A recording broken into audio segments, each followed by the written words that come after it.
বন্দে তিলকং সততবার্তা বিভূষণং অমরকীর্তৎ সারং প্রবুদ্ধং লোকজীবনং প্রণয় প্রমত্ত জাগদীপনং বন্দে জীবনং সৎপুরুষম। আর্যকৃষ্টির পরমোদ্ধতা পরমদয়াল শ্রী শ্রী ঠাকুরের চরণে প্রণাম। পরমারাধ্যা জগজ্জননী শ্রী শ্রী পরমার চরণে প্রণাম। পরম পূজ্যপাদ শ্রী শ্রী বরদার চরণে প্রণাম। বর্তমান আচার্যদেব শ্রী শ্রী দাদার চরণে প্রণাম। ইষ্ট পরিবারের প্রতি প্রত্যেকের চরণে আমার প্রণাম জানাই। ইষ্টপ্রাণ দাদা ও মাকে আমার অন্তরের অন্তঃস্থল থেকে জয়গুরু জানিয়ে আমি প্রসঙ্গ সত্যানুসরণ পাঠ করছি। ভারতের অবনতি তখন থেকেই আরম্ভ হয়েছে যখন থেকে ভারতবাসীর কাছে অমূর্ত ভগবান অসীম হয়ে উঠেছে। ঋষিবাদ দিয়ে ঋষিবাদের উপাসনা আরম্ভ হয়েছে। নির্দেশ পেয়ে রানী পুনরায় বাণীটি পাঠ করে আলোচনা শুরু করল। শ্রী শ্রী পিতৃদেব প্রশ্ন করলেন, অবনতি মানে কি? ভারতের অবনতি কখন থেকে আরম্ভ হয়েছে? অবনতি বা কি? রানী, অবনতি মানে পতন, উন্নতি মানে বৃদ্ধি বা উত্থান। তাহলে কি হলো? সবটা সহজভাবে গুছিয়ে বল। রানী, ভারতের অবনতি মানে পতন তখন থেকেই শুরু হয়েছে যখন থেকে ভারতবাসী অমূর্ত ভগবান, অর্থাৎ যে ভগবানের কোনো মূর্তি নাই, কোনো রূপ নাই, সেই ভগবানের পূজা শুরু করেছে। অমূর্ত ভগবানের পূজা করা মানে অসীমের পূজা করা। শ্রী শ্রী পিতৃদেব, অর্থাৎ অমূর্ত ভগবানের পূজা করতে গিয়ে মানুষ নিজের খেয়াল মতো পূজা শুরু করেছে। বাণীটির অবশিষ্টাংশ তিনি শম্পাকে ব্যাখ্যা করতে আদেশ দিলেন।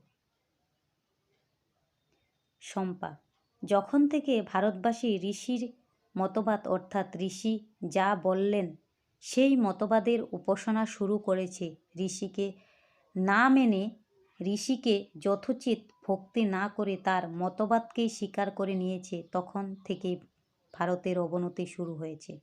শ্রী শ্রী পিতৃদেব, ঋষি কাকে বললে না তো? ঋষি মানে কি? উপাসনা কাকে বলে?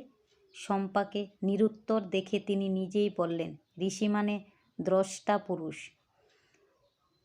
এরপর তার আসনের উপর রাখা সংসদ বাংলা অভিধান খুলে দেখতে বললেন।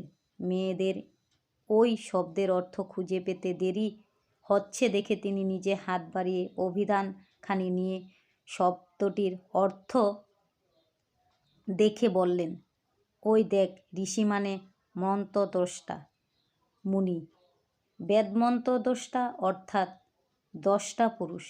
আর উপাসনার অর্থ হলো আরাধনা, পূজা বা ভগবত চিন্তা। তাহলে এখন বোঝা যাচ্ছে। শাশ্বতী কি বলো? শাশ্বতী, যিনি দ্রষ্টা পুরুষ তাকে বাদ দিয়ে তার যে বাণী তাই নিয়ে যখন আমরা মেতে আছি তখন থেকে আমাদের অবনতি শুরু হয়েছে। শ্রী শ্রী পিতৃদেব, হ্যাঁ সে তো বুঝলাম, কিন্তু তাতে অবনতি হবে কেন? মেয়েদের উত্তর পরিষ্কার হচ্ছে না দেখে তিনি তার সম্মুখে উপবিষ্ট অন্নদাকে প্রশ্নটি উত্তর দিতে নির্দেশ দিলেন। অন্নদা, জীবনে উন্নতি করতে হলে জীবন্ত আদর্শর প্রয়োজন। জীবনে চলার পথে একজনকে মেনে চলতে হয়, তা না হলে শুধু বাণী দিয়ে হয় না। শ্রী শ্রী পিতৃদেব, হ্যাঁ, চরিত্র গঠন করার জন্য একজন জীবন্ত আদর্শের প্রয়োজন। অন্নদা, তা না হলে শুধুমাত্র কোনো পুরুষ মহাপুরুষের বাণী পড়ে বা আলোচনা করে মানুষের পরিবর্তন হয় না। শ্রী শ্রী পিতৃদেব সম্মতি জানিয়ে বললেন, শুধু বাণী পড়ে মানুষের সংস্কারের পরিবর্তন হয় না, তার মানে ভারত আগে উন্নত ছিল মানসিক আধ্যাত্মিক সব দিক থেকে। ভারতবাসীর চরম উৎকর্ষ লাভ করেছিল, তারপর তাদের অবনতি শুরু হলো। আজকে আমার প্রসঙ্গ সত্যানুসরণ পাঠ এতটুকুই। সকল ইষ্টপ্রাণ দাদা ও মাকে আমার জয়গুরু। সকলেই ভালো থাকবেন, সুস্থ থাকবেন। জয়গুরু।